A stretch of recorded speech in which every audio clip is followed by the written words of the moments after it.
Are your ad campaigns lighting up the dashboard, but not the pipeline? That's bullspend, and marketers are calling it out in Dashboard Confessions. My boss asked for results, so I opened my dashboard for the only positive-sounding metric I had: impressions. Cut the bull spend. See revenue, not just reach. LinkedIn delivers the highest return on ad spend of major ad networks. Advertise on LinkedIn. Spend $250 on your first campaign and get a $250 credit. Go to linkedin.com/campaign. Terms and conditions apply.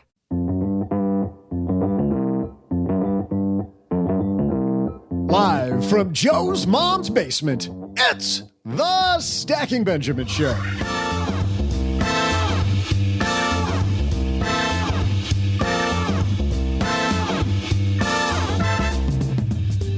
I'm Joe's mom's neighbor, Doug, and what are you wearing? I'm only asking because Calvin Klein was born on this day in 1942, the same year noted denim collector Len Penzo retired. While talk of Len's retirement has been greatly exaggerated, we'll discuss some of the biggest personal finance myths that need to be busted with the woman behind Afford Anything, Paula Pant.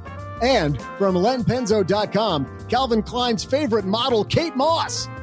I'm just kidding. Kate's busy binging kale smoothies and doing a chia seed cleanse or something. It's just Len Penzo. And finally, Mr. Acid Wash himself, OG. Of course, that's not all, because we're coming down the home stretch of our year-long trivia.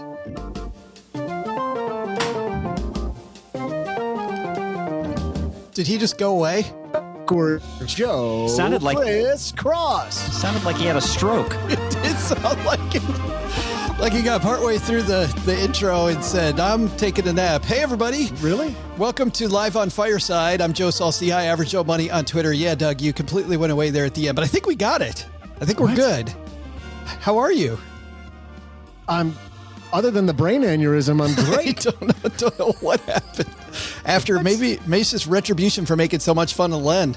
And since we mentioned him, the guy who hasn't retired and keeps threatening to retire, Mr. Len Penzo's here. How are you, man? I'm doing great. You know, I just got back the other day. I went to dinner at one of my favorite places, Benihana. It is and so I'm in a really good mood.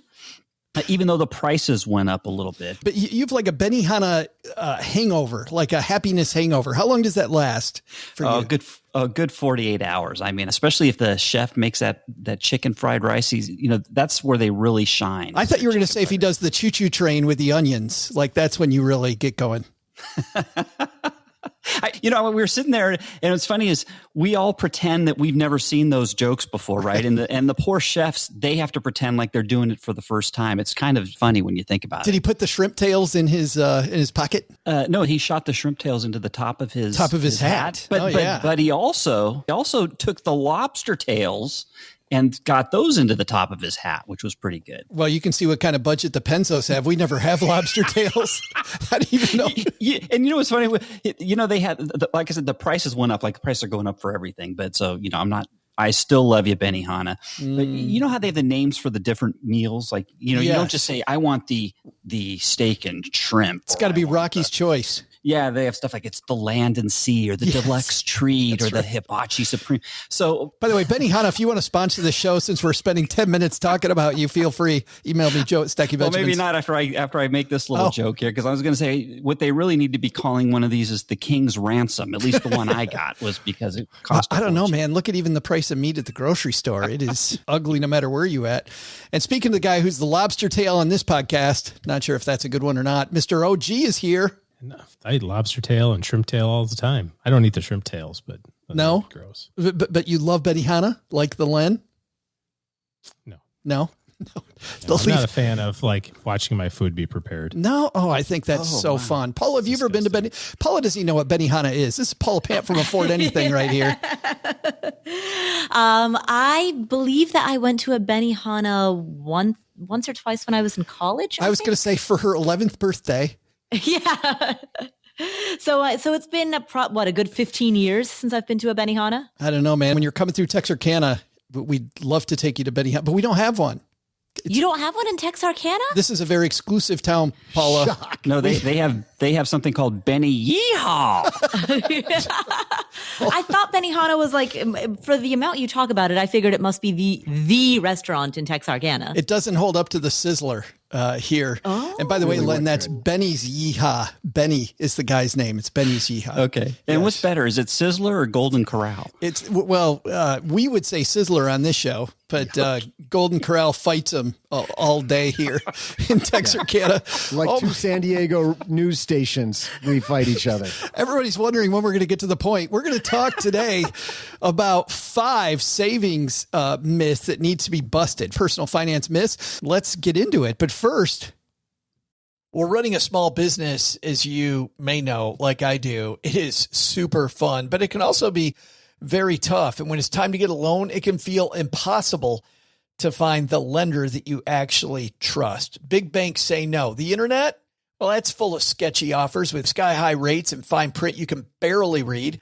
Whether you need help covering payroll, managing cash flow, or investing in growth, you deserve better. And that's why I recommend the small business marketplace Fundera, which is powered by NerdWallet. It's a free, easy-to-use platform. It lets you compare real financing offers from trusted lenders, and it's all in one place. And what I like is that you don't need perfect credit to get started. There's no spam. There's no bait and switch. Just personalized options that fit your business needs. Nothing I like better than a place that treats me the way that they would want to be treated. Using Fundera is a super way to quickly compare options and make your best funding move the way any great business owner would. Here's the best part, though. For a limited time, when you visit nerdwallet.com/SB and fill out the no obligation form, you're going to get VIP treatment and talk with a real person who knows all the ins and outs of small business lending. And you can tell them specifically what you're looking for. They can tell you specifically which options you should probably consider most. Don't risk your business on unreliable lenders. Go to nerdwallet.com/SB to learn more and find the funding you deserve. Fundera Inc. NMLS ID number 1240038. Well, there's nothing that relieves stress more when you have had a long day, you are completely fried, and you're thinking to yourself, maybe I'll just go out to dinner. But then you think about all those calories, all that money out of your wallet, and then you realize that you can eat healthy because you found Factor. Factor is ready in 2 minutes. Factor shops, preps, cooks, and delivers straight to your door, so you have more time for everything you love this spring, and you don't have to worry about eating healthy and going outside your budget because you've got the food sitting there in the fridge that you had pre-planned. What is Factor? Well, Factor has meals built around your goals, whether that's weight loss, overall nutrition, more protein, or GLP-1 support for strength and workout recovery. Check out Factor's Muscle Pro collection. Every meal's crafted with functional ingredients, lean proteins, colorful veggies, whole foods, and healthy fats. Factor bans 175 plus ingredients. No artificial colors or sweeteners, no high fructose corn syrup, no refined seed oils, just nutrient-dense foods. It's fresh, never frozen, over 100 rotating weekly meals, including globally inspired flavors like Mediterranean and Asian, so there's always something new to look forward to. I use Factor. I think you're going to love it too. Head to factormeals.com/SB50off, stackers, and use code SB50off, and you're going to get 50% off and free daily greens per box with new subscriptions only while supplies last until 9/27/2026. All right, now we're ready to get into it. Let's roll.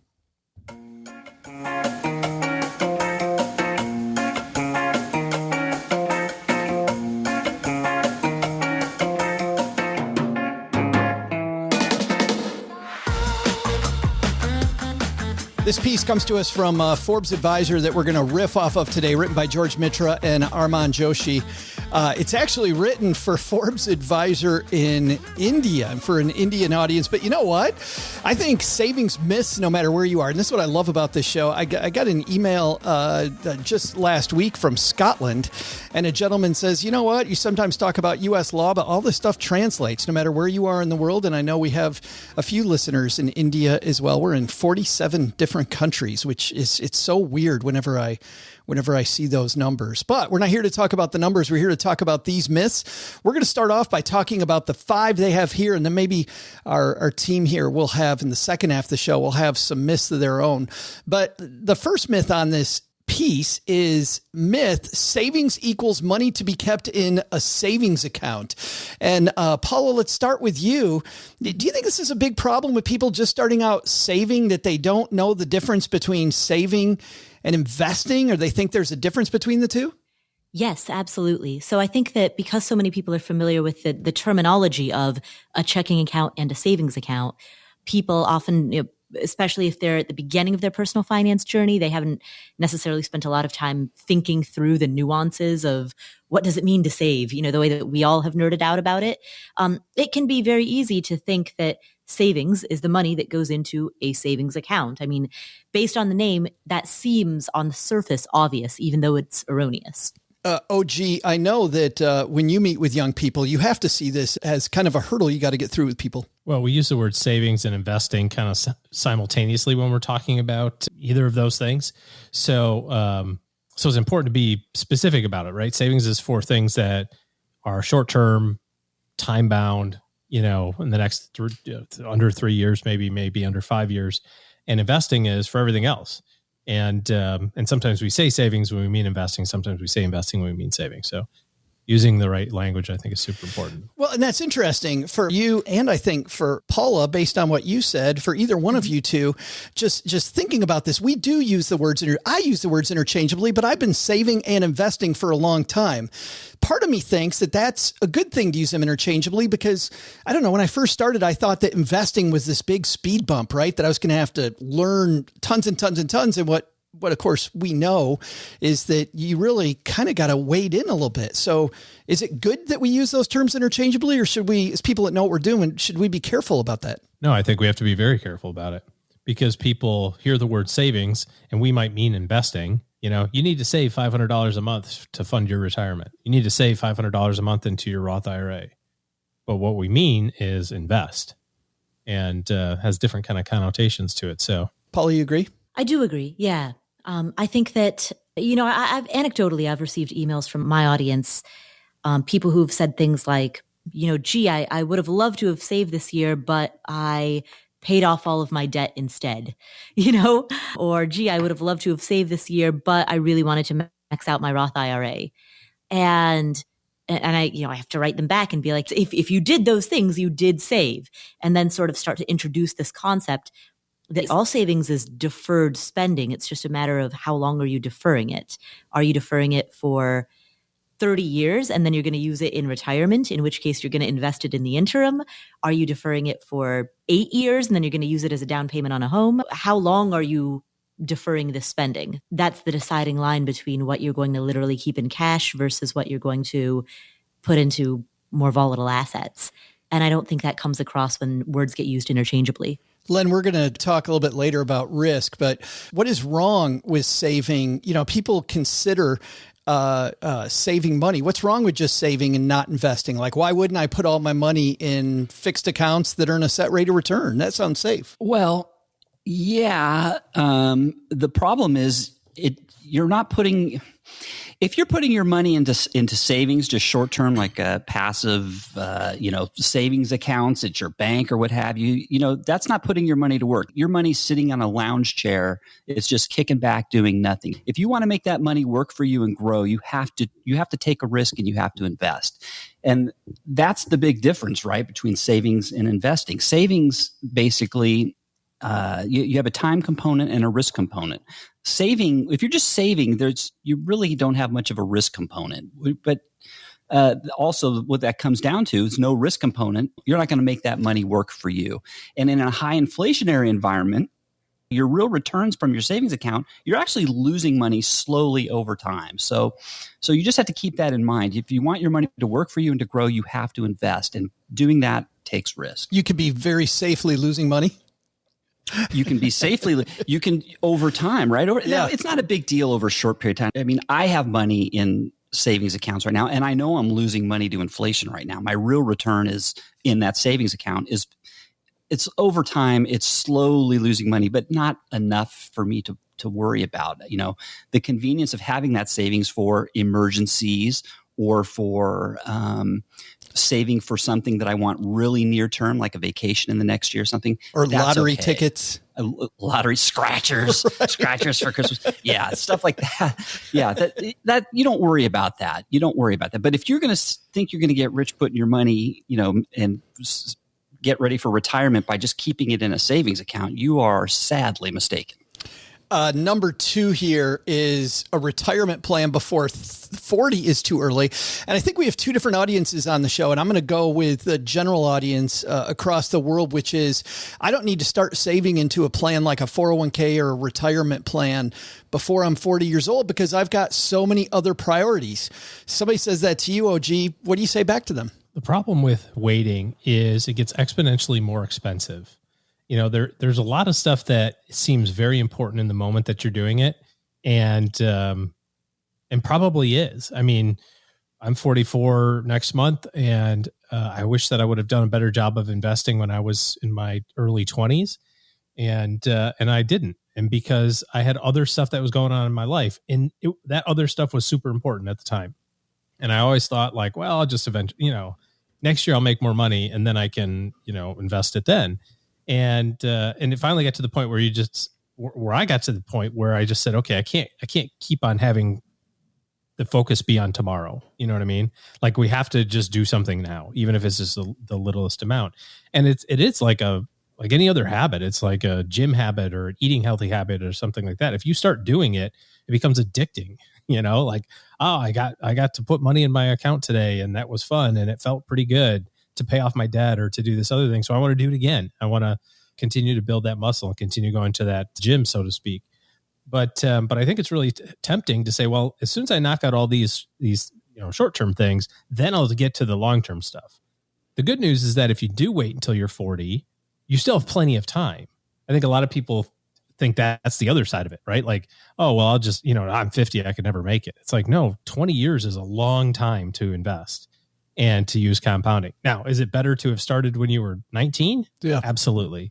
But if you are past, if you're past that, now you're 40 or 45 or 50 or 55, you don't have to just throw in the towel and say, well, I'll never make it, because you can still make a pretty big impact by being disciplined now. It can be a little more difficult, but it's doable. We spoke with some people from Camp Phi who started at 50 and were able to retire at 60, which was amazing. Now, given they had, Stephen had secured a really good job, but he knew that he had his work cut out for him and was able to shovel. So even though he had the ability to shovel, he used that shovel pretty well. Wow. He started at 0 at age 50? Age 50 and retired at 60. Holy smokes. Yeah.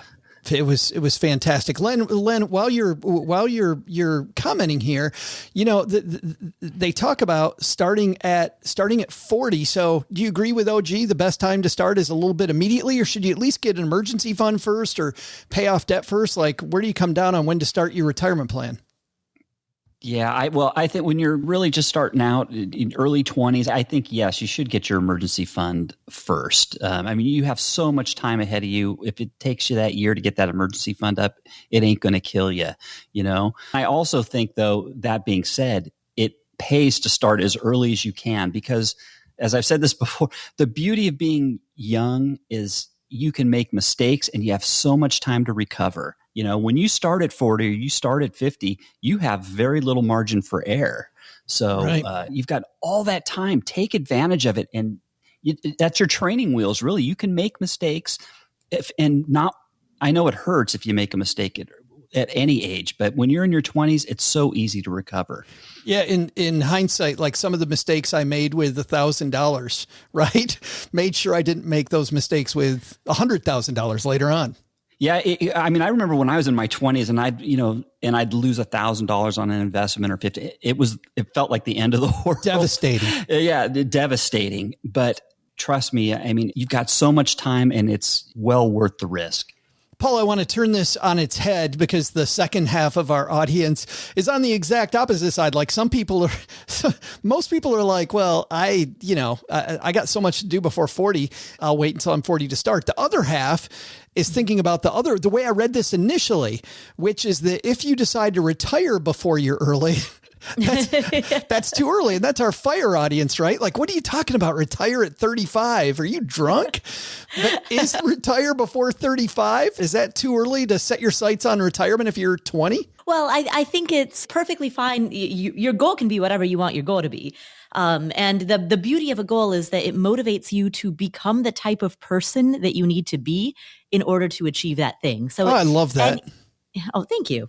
Thank you. It's not an original thought. I read it somewhere, I'm sure. Well, no, and I was thinking of Michelangelo saying something to that. So I believe somebody has said something similar to that. But Michelangelo was talking about something which I do love in the spirit of what you're saying, Paula, which is how great is it to set your goal too high and then achieve this greatness but miss the goal, right? Versus set your goal too low and easily make it. So you set your goal at 35 and, okay, you didn't retire till 37. I'm so sorry. Yeah, well, and more importantly, you develop the habits that would get you to that goal. So if you set the goal of retiring at 35, all right, great. In order to reach that goal, you develop all of these habits of efficient living, wise, moderated, well thought out version of frugality, investing, exercising the investing muscle and learning how to take thoughtful risks. Those are all of the habits that you develop that you then put into practice for life. And if that gets you to your goal, great. But I think almost anyone who's achieved any major goal, whether that goal is something related to finance or fitness or career, I think most of us understand that the reaching the goal itself is not necessarily the point. It's developing the habits. It's the journey there. And then once you hit that milestone, cool. Now it's time to set a new one. And you already have the character and the habits in place that will allow you to move towards that next one. I want to have you dive into something a little more that you said, which is you talked about having well thought out frugality. And you and I have talked about this, but I don't know if we've talked about it with microphones on. What does that mean versus just frugality? Anything in excess can be toxic. And so frugality, when taken to an extreme, can be detrimental to your life, to your health, to your relationships. So frugality, it isn't that less is more, i.e. spending less is always necessarily better. There are boundaries and limits to what is the wise middle ground versus what is too far over on the, a disruptive end of the extreme. And oftentimes, if you are frugal to a disruptive end of the extreme, it points to some underlying emotional insecurity, some anxiety, some other underlying problem besides the proximate problem that you would need to fix. And that's why we know that Len doesn't have a problem, because he gets the lobster tail. So he's good. Yes, I do. That's exactly it. Len, well, I've got you. The third myth on their list is you need a lot of money to invest. And they say, well, that's wrong. What do you think the right amount is to have before you start trying to invest? Well, you can start with $10 if you want. I mean, you can buy one stock and make it, $10 a week. You don't need that much money at all. I got my daughter who's she's just getting started, and she's investing. Oh, I don't know, maybe on average $100 a week. I'm guessing right now at her tender age with her new job. But it all into platinum. You don't need a lot. You don't need a lot. All into platinum coins. Actually, no, into stocks. So she's got her own Schwab account. I've taught her how to do. And she enjoys it, and it's like she enjoys watching it go up, and she notices sometimes when it goes down as well. But she's hooked, so which is great. I love that idea of starting with $10. I think I'm with you. OG, do you agree with that? Just $10? Well, it's just like anything. When you go to the gym or when you try to eat healthy, it's unlikely that you can cold turkey quit everything. You know what I mean? You say, okay, I'm not going to eat bread for a while and see how I feel. Right. You're like potatoes, rice. I'm going to do all that stuff. But I think for me, it's like 4 hours, but yeah, exactly. I just went to Chick-fil-A for every day for a month and just got the same salad. It made it easy. Did you really? So just try to do things that are things that you can repeat over and over again. If it's $10 a week, make it $10 a week. You're just building that muscle. Did you do that, OG? Did you do that? Absolutely. I like Market to. Do they still have grilled chicken. Do they still have the peach? Do they still have the peach milkshakes there? That's what I was going to say. If I was going to Chick-fil-A every day, I would be on the peach shake diet. Me too. Well, although I did see the last time they have a holiday peppermint one. I was like, oh my goodness.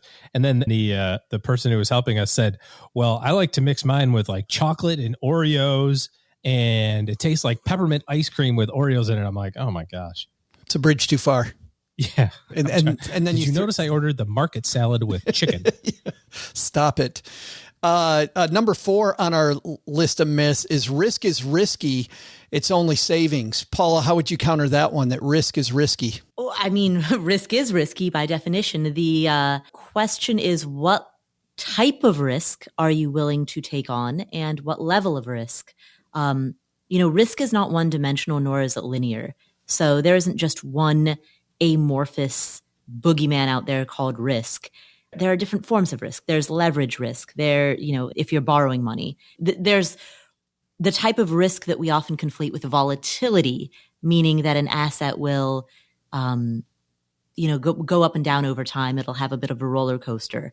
There's risk associated with career risk, starting a business, right? There's all of these different forms of risk. And the way that applies to your investing decisions, right? How you're going to modulate the risk in your investments as compared to other types of risk / stability in other venues of your life, right? So there are all of these different types of risk. And so to say risk is risky, yes, it is, but that's so simplistic that it doesn't cover the different styles, forms, dimensions of the varieties of risk. Paulette, hanging out with us live here on Fireside, has emojis of minds blowing. And Paula, you just keep bringing them. What the heck's up with you today? What's going on? Well, did you have thank you. Did you eat your Wheaties this morning? Like what's the heck is going on? I'm so excited about my upcoming trip to Texarkana. Yeah, exactly. Good answer. All the adrenaline. It's just keeping me going. I don't know how you sleep at night. Seriously. I mean, wide awake. I was wide awake for weeks before I moved here.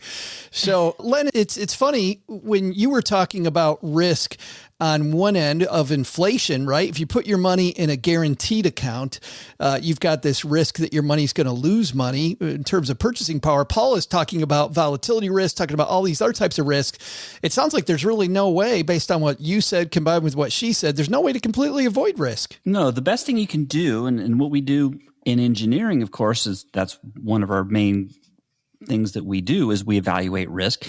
And what you have to do when you're looking at every choice you're going to make financially, you've got to assess that risk. You do that by looking at the consequences versus the probability of something occurring, right? So you put that on a graph and you map those, and then you can evaluate how much risk you truly want to take. If something has a low probability of occurring, but it could be totally catastrophic if it does happen, maybe you're okay with that just because there's a low probability of something going wrong. Where on the other hand, something might have a high probability of occurring, but a very low consequence. It's probably worth taking that risk, maybe because of the consequence is low. It could happen, but if it does happen, it's not going to hurt you too much. So you just have to kind of look at risk and evaluate each individual decision on its own merit. I love that, though. Plan for all the different risks that might attack you and just think about the consequences ahead of time and go in knowing what they are.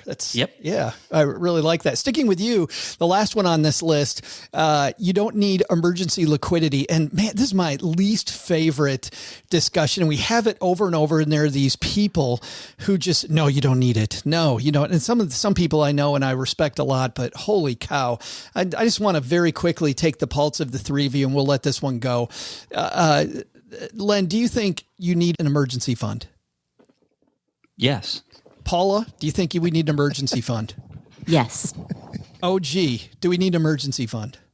Can I say no just to I know. Joe pretty much scared the crap out of all of you to say yes. Like, Just say no, OG. no, I don't think you do. I mean, stocks and crypto. I mean, So overrated. Sorry. credit card accessibility. I've got so much money I could charge tomorrow on credit cards if I needed it. I'd be Use fine. OPM. It is great. Doug, do you need emergency fund? Yeah, I got like 75 cents in my pocket right now. There it is. And by the way, it's interesting. And OG and I had this overwhelming discussion a few weeks ago. And OG was like, really? You're going to, what was it that you said, OG, that I'm going to draw the line here? Like, this is what we're passionate about. Die on that hill. Yeah, we're going to die on that hill, which is, you know, when I was a professional financial planner, we used the term cash reserve. And then I noticed that the blogging community used the term emergency fund. And I thought, well, they're the same thing. So I'm going to switch over. But then when I think of cash reserve, I think about it as an opportunity fund, right? And you hear people go, well, you know, there were these great tickets to Cartagena on Southwest Airlines last week. And I know some people go, well, that's my emergency fund. I wouldn't spend it on that. Well, no, it's your cash reserve. It's your money. If the stock market goes down, it's your opportunity fund. Is there a difference between a cash reserve and an emergency fund? Paul, are you willing to die on that hill? I mean, I've always used cash reserve as a phrase for the money that I keep in reserve for my business or my businesses, and emergency fund as a phrase that references money that's only set aside for emergencies. But if there were cheap tickets or the market went down a bajillion points and you were going to buy low, would you raid your emergency fund for that cash? No, so then what I was going to say is there's a third category outside of emergency fund and cash reserve, third category that's just savings. Wow. I'd raid my savings. So you said money in a save, and you don't think of that as a cash reserve? No, I think of cash reserve / emergency fund as the business / personal specific bucket set aside for emergencies. Yeah. And then beyond that, there's savings. Sometimes I also refer to that as just a cash cushion, like money that's just kind of hanging out in my bank account beyond what I need. I think that's a whole different, I think it's going to take us a whole episode to figure out where Paula's going with all this. Paula has like 6 different piles of cash sitting around somewhere. Right. So Right. if you're looking for a little bit of liquidity, go find Paula. Right. She's coming to Texarkana to bury money in somebody else's backyard. In fact, right. Doug, are you ready to see who's winning our trivia? Yeah, who is winning our trivia? I can't remember. Well, here is the deal. We have a year-long trivia contest going on between our 3 contributors. And Paula Pant, I have some good news and some bad news. Let's start with the good news. The good news is you got time. Paula, you should have this memorized by now. The good news is you have time still, Paula, but the bad news is it's running out because the score, Paula has 12 and OG pulled back into a tie with Len, or Len pulled back into a tie with OG. I don't know, but they've been duking it out there at 15, and Paula has 12. So who's going to get one closer to the big victory? We got to write to the guy at the beginning of the year that said he was going to make a cake. Remember that guy? The cake has to be our trophy. I feel bad that I don't remember his name because it was very nice of him to say, you know what, we need a cake or something, and I'll pitch in with the cake. So I can't guarantee how great the cake will be because I don't know him, but at least there will be cake. So at the very least, you'd happily eat the cake sent to you from a stranger. I would happily. That's a good. When are you going to be so logical? It's cake. What could go wrong? All right, Doug, ready to see who's going to win this week's trivia contest? Let's do it.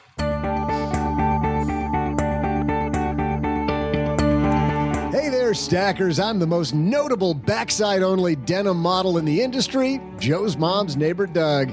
You know, it's Calvin Klein's birthday, and according to businessoffashion.com, the site I go to whenever I'm deciding where it's fashionable to invest, he founded his company in 1968 with just $10,000. Less than a decade later, his annual revenues had increased to $30 million.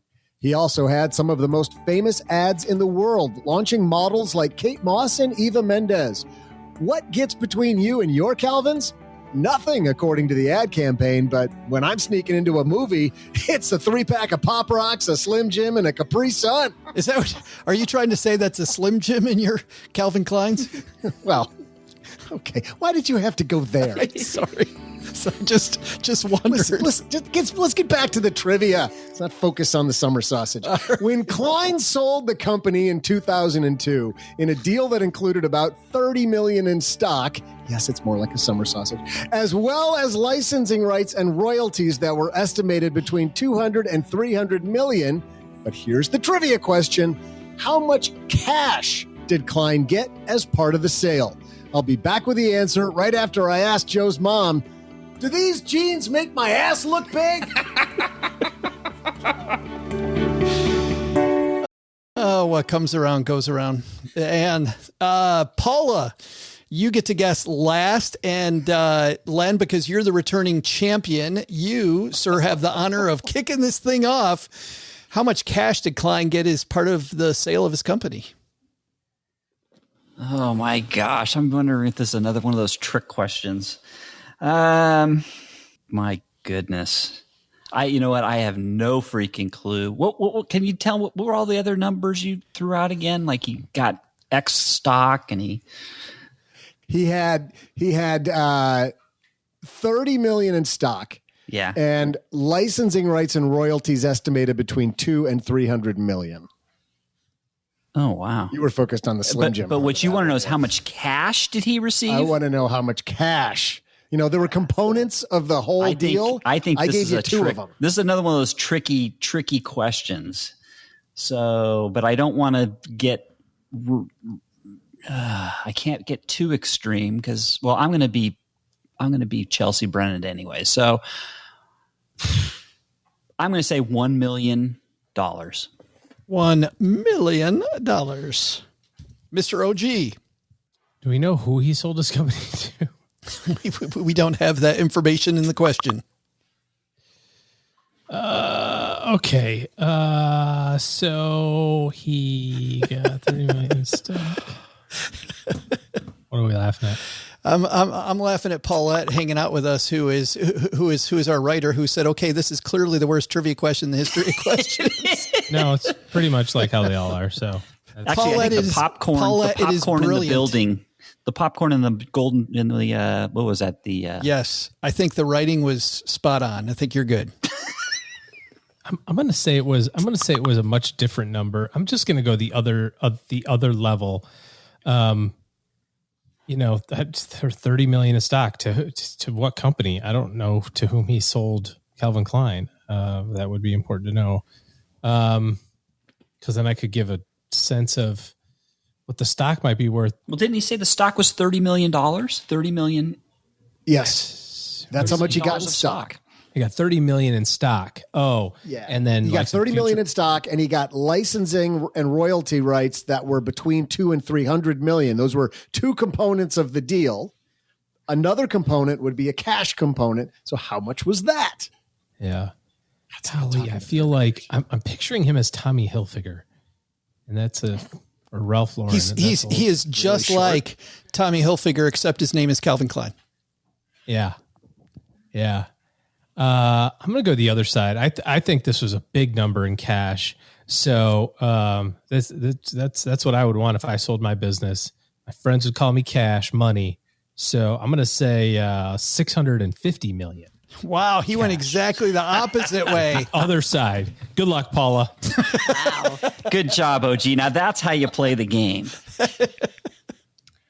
All right. Between the two, I do think that it was a bigger number, but I don't think it was necessarily that big. So I'm going to go with 649,999,000. That's such bullshit. And 99 cents. So wait a minute. So how come you did that and not 1.1 million? Why wouldn't you go halfway? Enough. She's made her choice. She's like made $1 more than halfway, dummy. Then you get like all the downside too. Dummy. And then capture. Are we going into the dummy range now? Golly.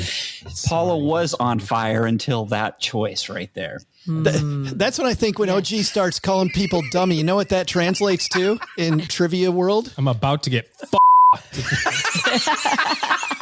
I think it translates to fine guess, Miss Pant. I think that's what he's really saying right there. But your gamesmanship. Yeah, but No, that's it's valid. There are definitely some tactical improvements that could be made to Chelsea Brennan's strategy. Yes, to the Chelsea Brennan technique. Well, we'd love to tell you who the winner is here, but we don't play that way. We'll be right back.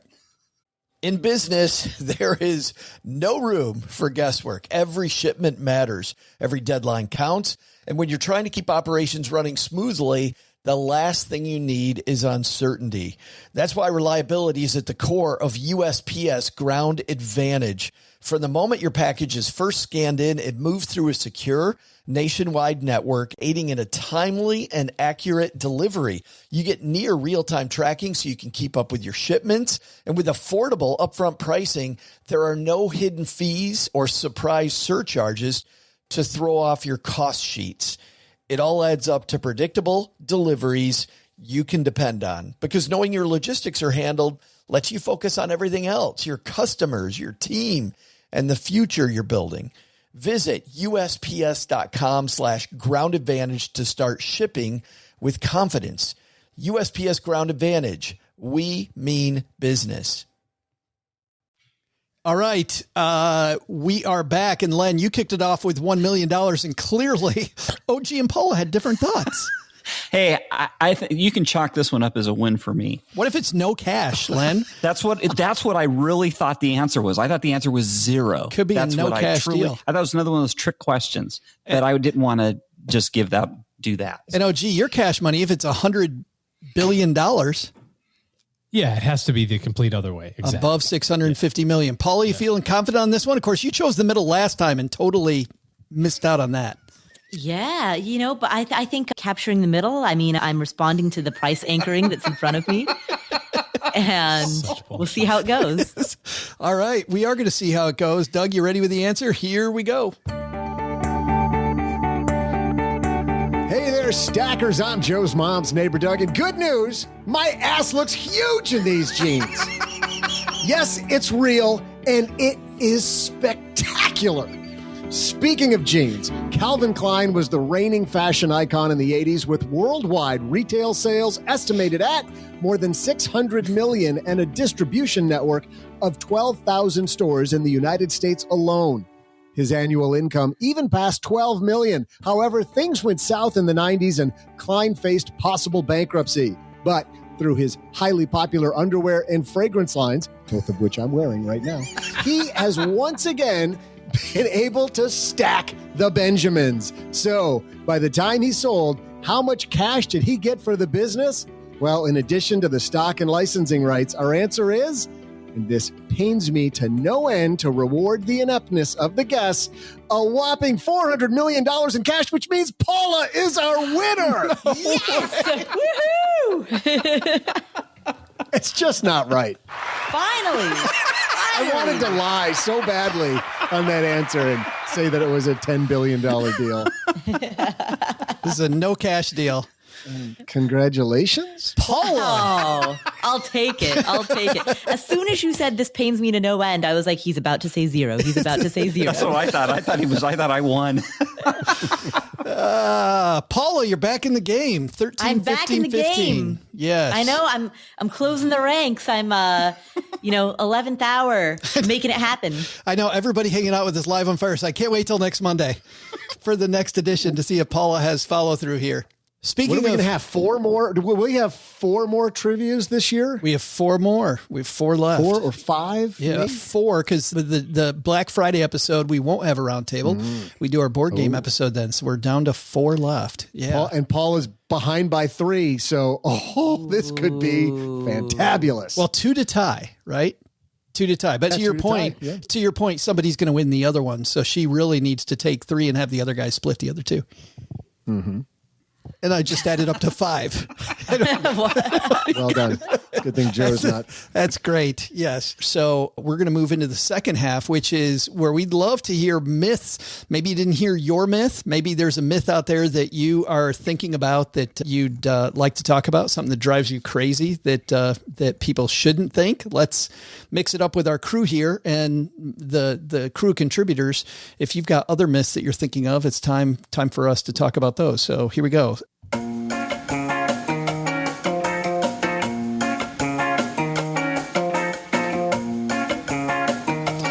Second half of our discussion on financial myths. This half of the discussion brought to you by Magnify Money. Doug, you know what happens when you go to stackingbenjamins.com/Magnify Money? Your wood floors get a fine luster? Absolutely not, actually. But wouldn't that be a great perk of going there?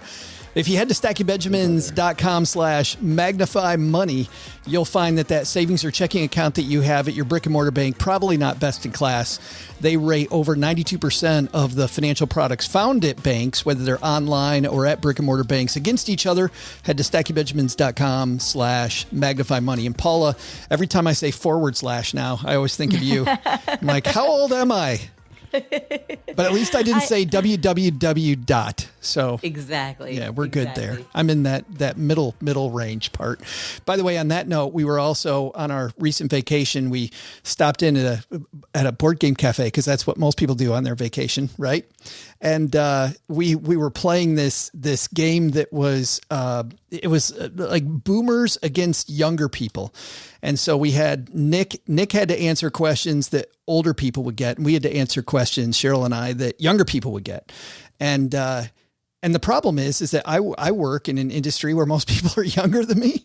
So we were mopping the floors. I felt pretty proud of myself, Paula. I was like, hey, I can compete.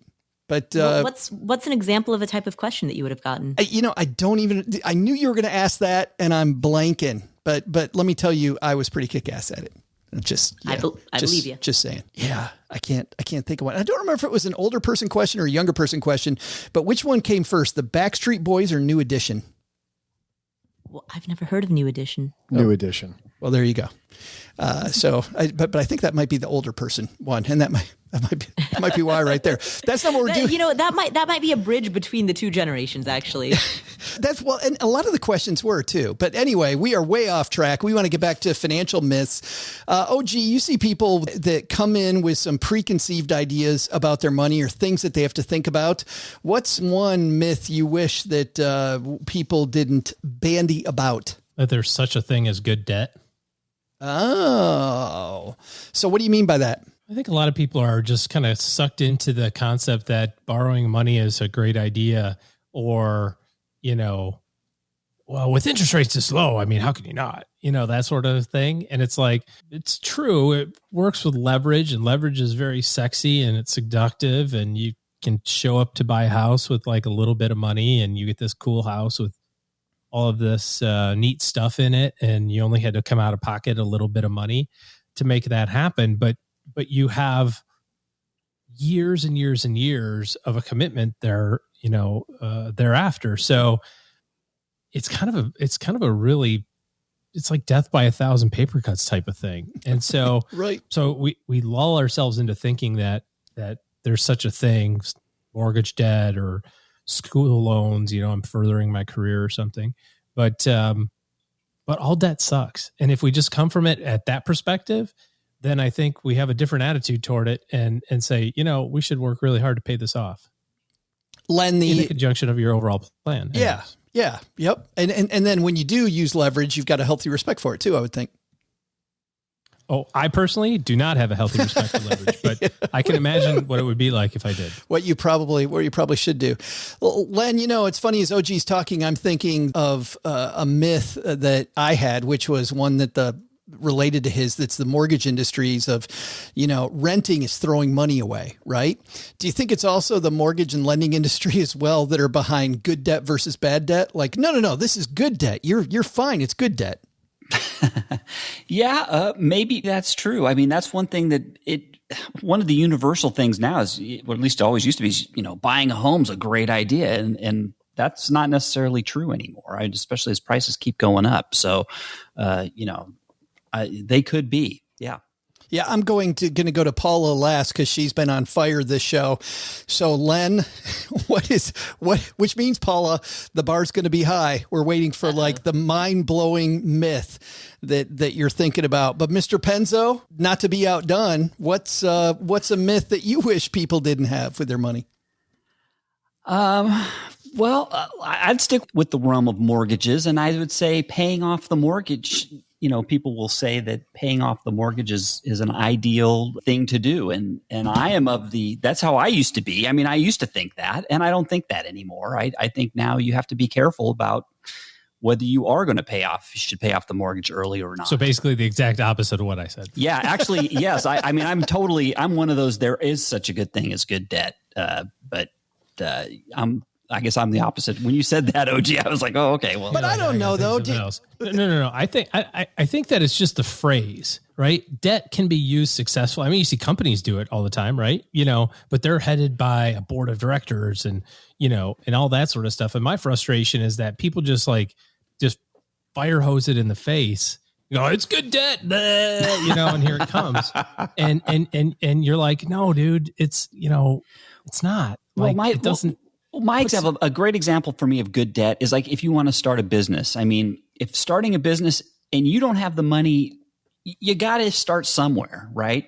And so if you have a good business idea with a good business plan, where you got to get the debt you got to borrow the money to get started. So, I mean, if not, what are you going to do? Wait 10 years to try and save up to start your business? So to me, that's a case of, yes, it makes sense to go into debt. But does that make it good debt or just more prudent debt because you have a cash flow stream that you're waiting on that will pay down the debt? Okay. I mean, are we semantics here? Yeah, I think if it's 100% semantics. If the term, good. I mean, if you're going to, of course, all debt is crap, right? I mean, nobody wants to be in debt, right? But maybe good debt. Good is a poor choice of words. But it gets the point across. It's just a phrase. It's like what we were talking about earlier about using the word cash reserve or emergency fund or savings versus investing. When we kind of put it in our heads, like, oh, well, this is good debt. It's like, no. Just call it debt. It's debt. You don't have to give it an adjective to describe it. You can just call it debt. And if you call it by what it is, now you can decide how it fits in the whole plan. But if you put a little stank on it and it sounds like, oh, well, that's, I shouldn't pay off my house early. That's good. That's good to have. The danger though, is if you do it that way, then people, I mean, somebody might take it to an extreme and say, well, I'm not going to go into debt. I want to start a business, but I'm just not going to go into debt. Whereas, you have to distinguish between going into debt to buy a car that you don't need, an extra car or something. Len, hold on a second. We got Lily here who I think may agree with your argument. Lily? Hi, thanks for having me up. So my question as you guys are talking about this, right? Isn't this dependent on interest rates? Because, for instance, you could pay off a car, and we've had record amount of auto loans, right?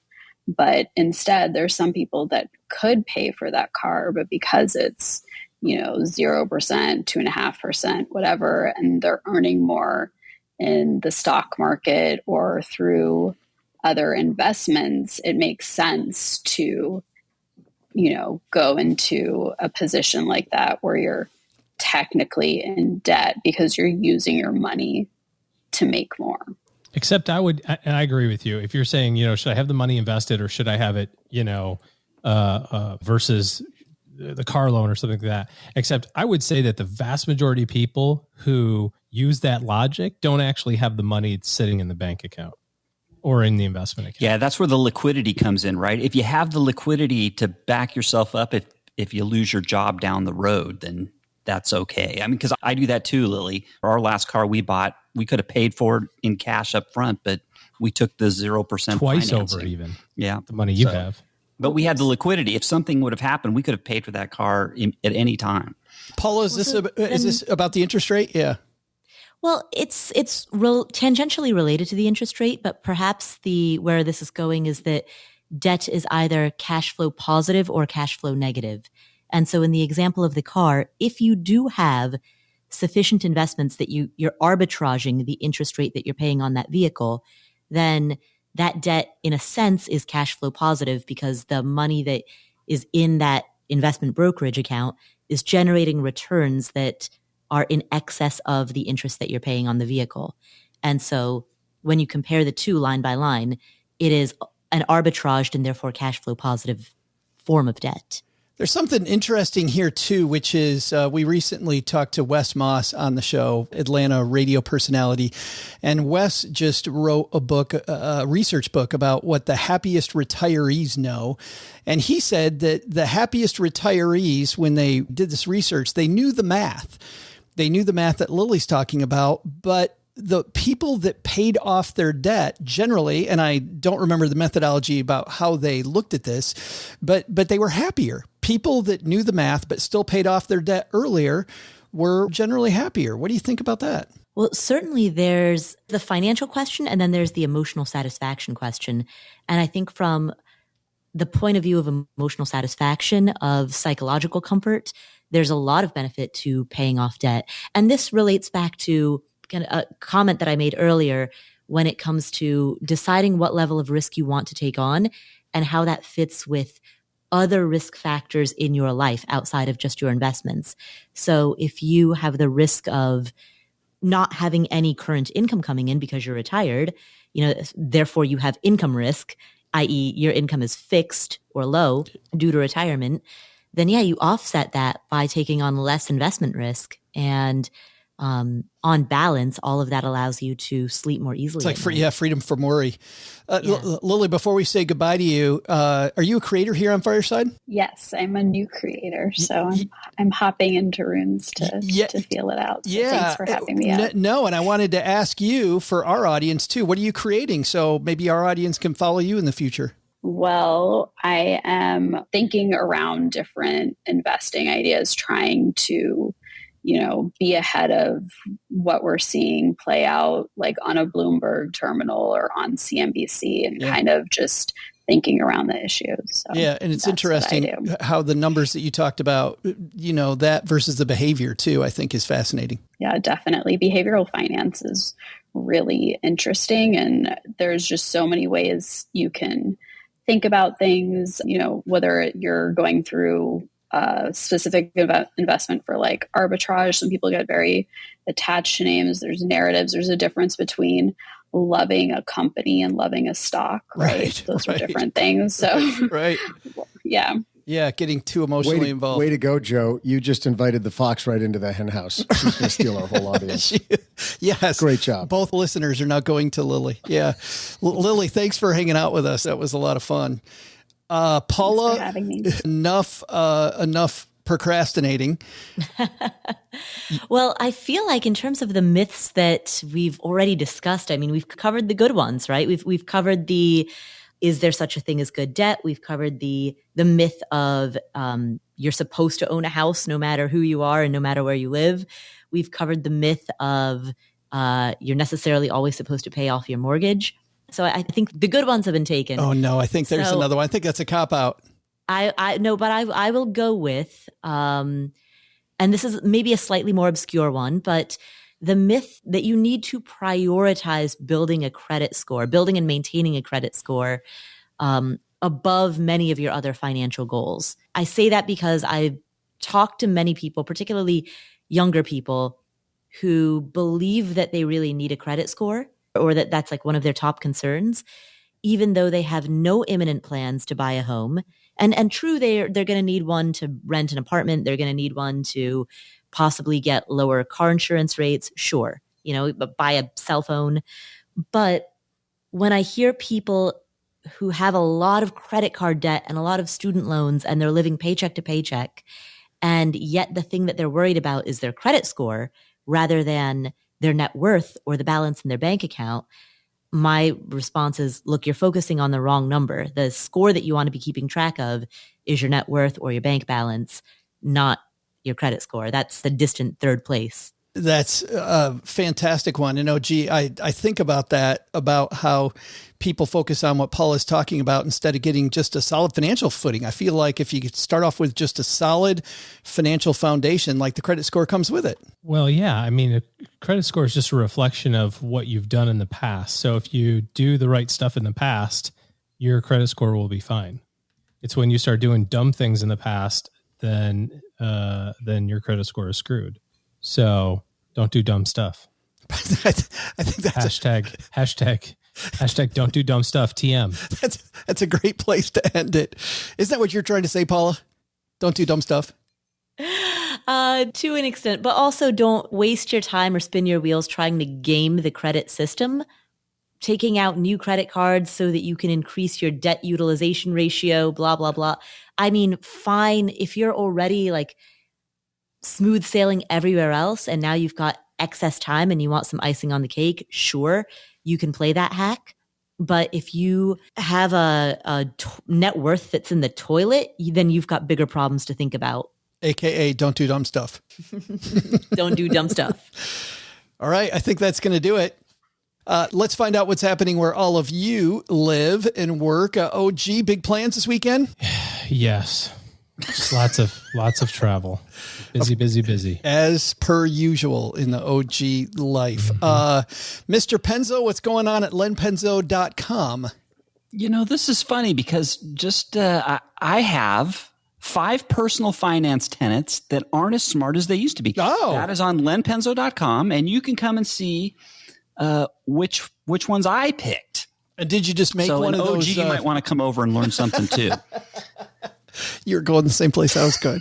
That was good. Paula Pant, what's happening in the Afford Anything podcast? I was going to say, to Len's comment, I also have 5 tenants who aren't as smart as they used to be. Not doing as well as they used to do? No.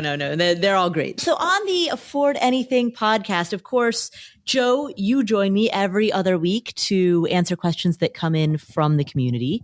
We have so much fun. So much fun. That's always a highlight. He was on this show, Robin Wigglesworth, who wrote the book Trillions. Oh, so good. Honestly, I learned about him on this show, recording the roundtable, and he sounded so great. I invited him onto my show. But he's a great interview, isn't he? He is. And I talked to him for an hour, and he describes the invention of the index fund, all of the drama around Jack Bogle. So it's a history lesson. It is mind blowing. It's not what you think it is. It didn't happen the way people think. Exactly. Yeah. And it's the first time I've ever done like a history episode on the Afford Anything podcast. Normally we're, either conceptual and philosophical, or we're actionable. But Paula, our cease and desist letter is in the mail. You can serve it to me over a steak at the Sizzler. That's right. That's why Paul is really coming to Texarkana. Paul, I have a present for you. Would you get here? Right. Well, I know you and I have interviewed people in the past, and you always ask such different questions than we do, that I've heard from all of our joint listeners that it's a good 1-2 punch. So if you really like Robin Wigglesworth, I'm sure Paula and Robin had a much different conversation than Robin and I had. And man, what an interesting guy to talk to. So good Absolutely. stuff. And that's it. Afford Anything, where finer podcasts are distributed. Exactly. All right. That's going to do it for today. Doug, you got it from here, my friend. What should we have learned today? Working with amateurs. So what should we have learned today? First, denim is a very lucrative career if you're willing to exploit sexiness to sell it, a tactic we here in the basement have never stooped to, due to the fact that we're all out of sexiness, except on Fridays when Len visits. Second, OG said something really important, but as usual, he used lots of big words, so I'll give you the TLDR. The best time to plant a tree was yesterday. The second best time is today. Don't keep putting off your investing until you think you have enough money. Start small and start now. But the big lesson? If you like big butts and you cannot lie, you gotta look at these jeans. I mean, even Becky thinks I seriously got back. Thanks to Paula for joining us today. You'll find her podcast, Afford Anything, wherever you're listening to us today. Thanks also to Len Penzo for joining us. As soon as you're done here, go check out lenpenzo.com/mortgage payoff calculator. Today's show was written by the brilliant Paulette Perhatch. Paulette! We told you to stop writing that. All right, it's next year. Doug actually has a flat... Come on, Paulette, I don't have a flat butt. Jeez, Joe, we need another new writer. Anyway, while she's not putting words in my mouth, she helps writers power their work and businesses power their words. See how she can help you at thatwriterpaulette.com.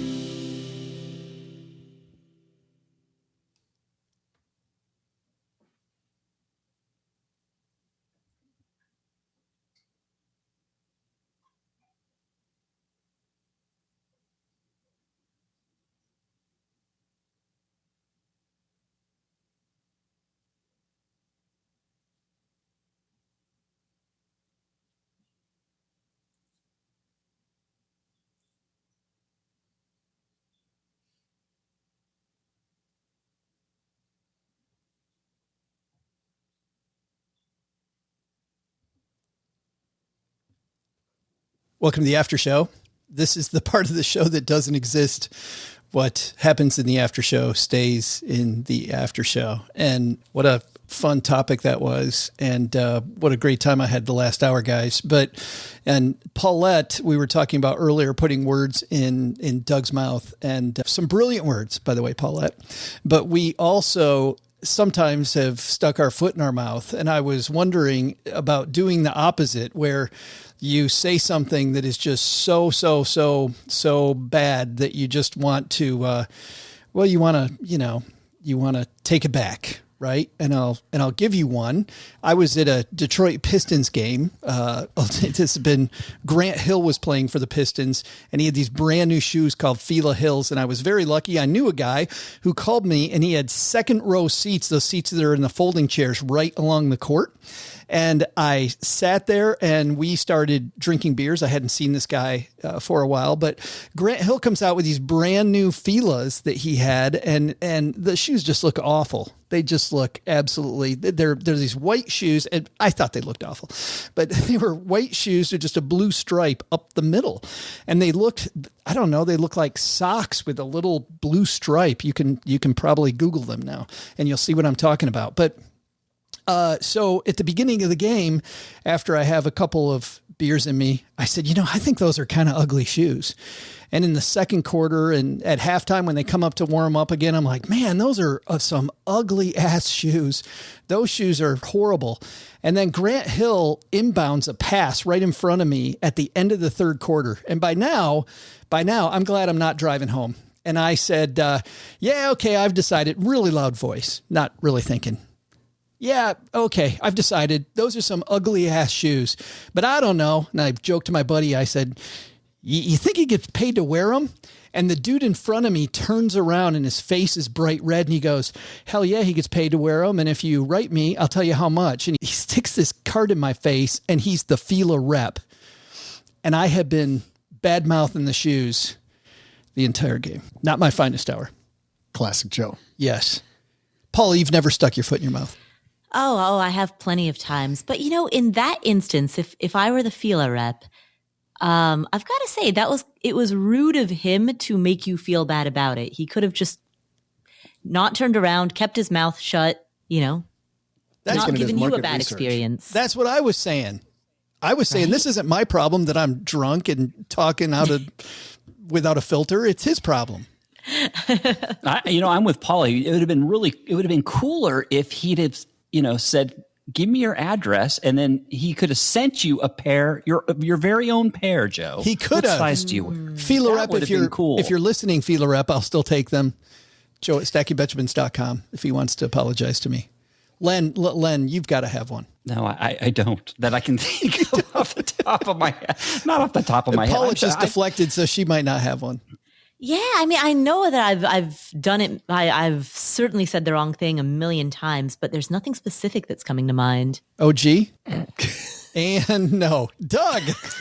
I'm just trying to think. I've said... I don't know. I can't think of anything in particular. I just think that undoubtedly I say and do things that sometimes I wish I wouldn't, but I'm not the guy who, anyways, I almost got kicked out of my kid's football game last week.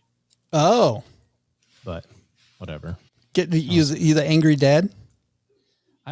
Well, kind of. I mean, just happen to know a little bit about football, and there's a couple plays that went on that were a little, suspect, and we were the visitors. The home side was pretty sure that they had it right. In fact, the home coach was so sure that he decided that it would be appropriate for him to let everybody know that he was right by standing in the middle of the field and yelling at the officials. And so I thought that it would be a good idea to remind him where the coaching box was.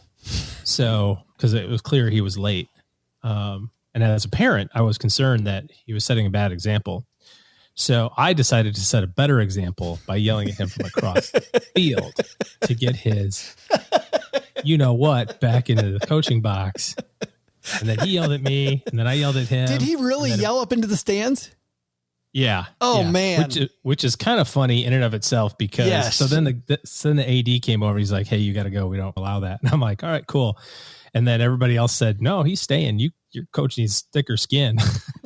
What, really? Yeah, like everybody around us and our coaches on our sideline. Well, yeah, when you start yelling at fans in the stand, probably. Well, in the stand, the stands are, that's the safe place, right? Right. If you're in the end zone, or you're like, the trainer, the chain guy, or you're the picture person, you start mouthing off. Yeah, you get booted out of the inside the fence. Absolutely, you can get kicked out of there. But if you're in the stands, man, you can, short of throwing golf balls at coaches, which some places do that these days. Short of doing that, I think I don't know. You ever been to a baseball game and like the coach does something or the manager does something stupid and you're like, you yell, that was a terrible, why would you change pitchers, you idiot? Could you imagine the MLB? Could you imagine the security guy going, hey, so Sparky Anderson really didn't like that comment, so you got to go. Like, what the hell? Right. Dusty Baker is upset at you. He's got to leave. He's really put off by the fact that. Anyway, hey, OG, I got a question for you. In football, you mentioned the chains, right? And it always amazes me. I mean, you guys, when you're out there, you guys are eyeballing placement of the ball, right? You're out in the field. One of the linemen or line refs, that you eyeball the placement and you put it on the ground, and then you come and you haul out the chains and you're trying to get precise with the chains, but you've eyeballed the original placement of the ball in the first place. So isn't it kind of all just theater? It's like a kabuki theater, isn't it, when you're running the chains out there? Here we go. Well, I just think it's kind of stupid. I mean, you kind of they eyeball where the ball goes, and they just place it on the ground. Okay, yeah, they eyeball it. It's down right here. Okay, now let's bring the chains out and get down to the link. To get the exact, whether it's a first down or not. Right? There's all kinds of errors in the whole process. What would be your solution? There's no solution really. It's just like you guys fake it and just say, yeah, it's a first down. You light him up. I know. And I think we're done. No, I tell you what, Joe, I have said things on this episode that I regret, but well, that really became meta, came full circle. I say we're not. Apparently, we're not done yet. We're not done yet. No.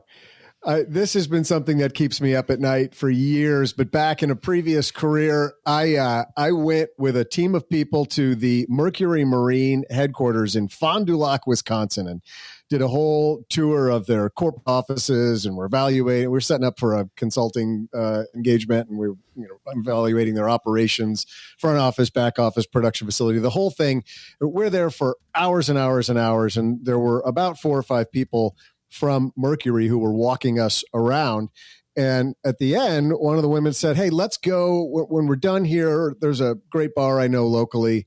Let's everybody go get a drink. So we spent hours with each other, gotten to know each other. And, I kind of relaxed maybe a little bit too much. And so end of the day, we pull into the parking lot of this bar, and it's like out in the woods on this lake. Of course, we're in Wisconsin, and it's just like this log-sided bar with a big Leinenkugel sign flashing, and it's like Gustafson's or something like that. And I get out of the car and I'm like, oh man, this is perfect for Wisconsin. It's, some backwoods, gritty, fishing joint that's just, I just, and I'm trying to give this great compliment, like how authentic this is.